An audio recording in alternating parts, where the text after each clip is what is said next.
हरे कृष्ण जय श्री कृष्ण चैतन्य प्रभु नित्यानंद श्री अद्वैत गदाधर श्रीवासादि गौर भक्तवृंदा हरे कृष्णा அகில உலக கிருஷ்ண பக்தி இயக்கத்தின் சார்பாக சென்னை கிளைக்காக நாங்கள் அனைவரையும் வரவேற்கிறோம். இந்த அருமையான தருணத்தில் கிருஷ்ண பக்தி இயக்கம் 1965 ஸ்ரீல பிரபுபாதால் தொடங்கி வைக்கப்பட்டது. அவருடைய 69வது வயசில் மேற்கத்திய நாடுகள் குறிப்பாக அமெரிக்கா சென்று இந்த இயக்கத்தை தொடங்கி வச்சார். அதுக்கப்புறம் 1971 அவர் இந்தியா திரும்பிய பொழுது முதன்முறையாக அவர் பாம்பே ஜூஹுங்கிற இடத்துல பெரிய கோயிலை நிர்மாணிக்கிறதுக்கு முயற்சிகள் செய்தார். பல விதமான இடையூறுகள் இருந்தது. இருப்பினும் எல்லா இடையூறுகளும் கிருஷ்ணனின் அருளால் நீக்கி வைக்கப்பட்டு அருமையான கோயில் கட்டப்பட்டது. அதேபோல் அவருடைய மேற்பார்வையில் விருந்தாவனத்திலும் கிருஷ்ண பலராம்ங்கிற கோயிலும் கட்டப்பட்டது. அதே போல் மாயாப்பூரிலும் இப்போ ஏற்பட்ட அருமையான இந்த இயக்கத்தில் கிட்டத்தட்ட 600க்கும் மேற்பட்ட கோயில்கள் இஸ்கான் கீழே இருக்குது. அதே போல் பார்த்திங்கன்னா மையங்களும் பார்த்திங்கன்னா கிட்டத்தட்ட 500க்கும் மேற்பட்ட கிருஷ்ண பக்தி மையங்கள் பல இடங்களில் உலகம் முழுக்க இருக்குது. அப்போது இந்த கிருஷ்ண பக்தி இயக்கம்ங்கிறது எந்த அளவுக்கு ஒரு பிரம்மாண்டமான அளவில் பரவி இருக்கிறதுன்னு பார்த்திங்கன்னா ஸ்ரீல பிரபுபாதருடைய கருணையின் காரணமாக பிரபுபாத் ஒரு தூய பக்தர், பகவானுடைய தூய பக்தருங்கிற ஒரே காரணத்தினால அவரால் ஒரு தனி நபரால் ஒத்தனை சாதிக்க முடிஞ்சுது.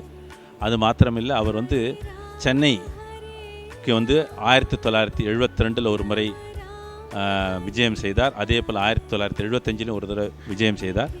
ஒவ்வொரு முறையும் வரும்பொழுது அவர் குறிப்பாக இங்கே இருக்கிற பக்தர்களுக்கு என்ன அறிவுரை கூறினார்னா, ஒரு பெரிய கோவிலை நிர்மாணிக்க வேண்டும் என்று சொன்னார்.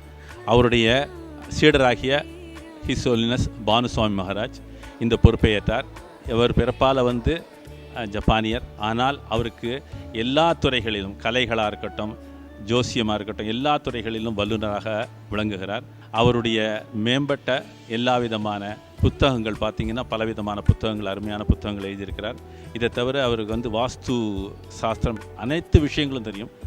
அதனால் அவருடைய வரைபடமாக இதை தான் வச்சு இந்த கோயிலை கட்டப்பட்டது. இந்த முழு கோயிலும் கட்டப்பட்டது அவருடைய மேற்பார்வையின் கீழே. இந்த கோயிலில் பார்த்திங்கன்னா நுழைவாயிலே உங்களுக்கு 2 யானைகள் வைக்கப்பட்டிருக்கும். இந்த 2 யானைகள் எதை குறிப்பிடுதுன்னா, எல்லா கோயில்களிலுமே பொதுவாக பார்த்திங்கன்னா குருவாயூர்லலாம் யானைகள் இருக்கும். அதே போல் ஸ்ரீரங்கத்துலேயும் காலவெளியில் பார்த்திங்கன்னா யானைகள் வரும். இதில் என்னுடைய அறிகுறி என்னென்னா, யானைகள் ஒரு மங்களகரமான விஷயம். அதனால் இந்த கோயிலையுமே நுழைவாயிலில் 2 யானைகளை நீங்கள் பார்க்க முடியும். அது மேலே படிக்கட்டு ஏறி வந்தீங்கன்னா ஒரு பசுவும் கன்றும் இருக்கும். இது பூமி தேவியை குறிக்கிறது. இது நமக்கு பக்தியை அதிகரிப்பதற்காக சொல்லப்படுறது. அதே போல் படிக்கட்டுகள் ஏறி விழும்போது பலவிதமான படிக்கட்டுகளில் ஒவ்வொரு படிக்கட்டுகளும் ஒவ்வொரு சக்கரம் இருக்கிறது.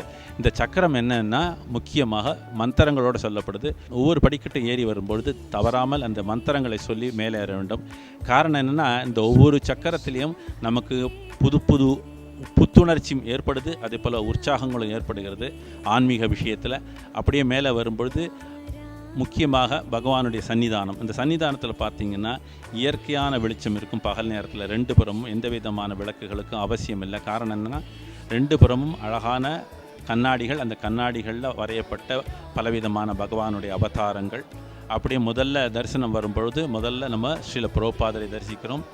ஸ்ரீல பிரபுபாதருக்கு நமஸ்காரம் செய்து நேராக நம்ம கௌரணி தாய் தரிசனம் செய்கிறோம். இந்த கௌரணி தாய் பற்றி குறிப்பாக சில விஷயங்கள் சொல்ல விரும்புகிறோம்.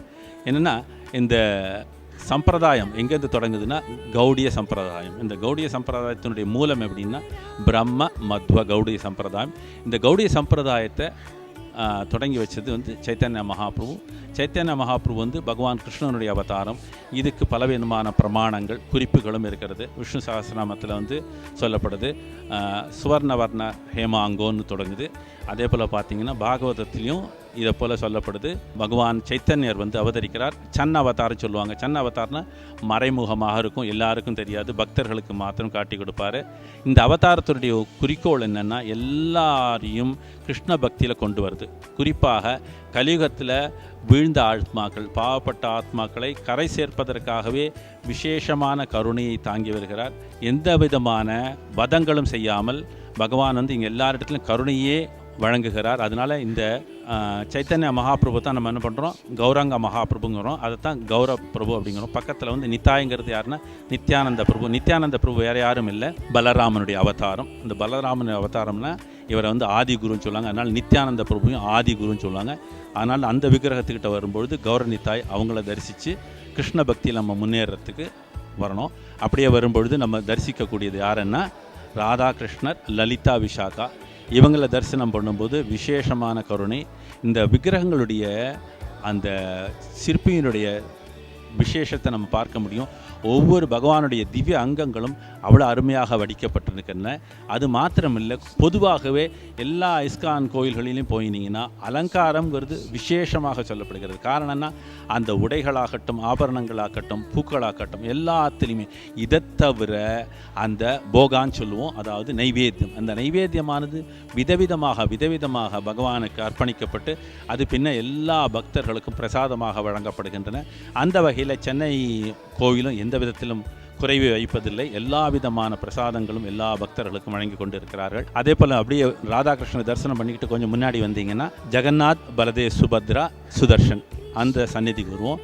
இந்த சன்னதியினுடைய விசேஷத்தை சொல்கிறதுக்கு முன்னாடி நம்ம என்ன பண்ணுறோம், பகவானுடைய அதாவது ஜெகநாதருடைய தரிசனம் பண்ணும்பொழுது நம்மளுடைய வலப்புறத்தில் அவர் இருக்காருன்னா நேர் செவத்தில் பார்த்தீங்கன்னா மேலே ஒரு கண்ணாடி.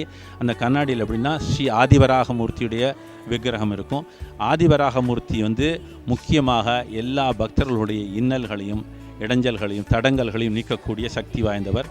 குறிப்பாக ராகு தோஷம் உள்ளவங்க இவங்க என்ன பண்ணுவாங்கன்னா ஸ்ரீ ஆதிவராகமூர்த்தியை பிரார்த்தனை பண்ணுவாங்க.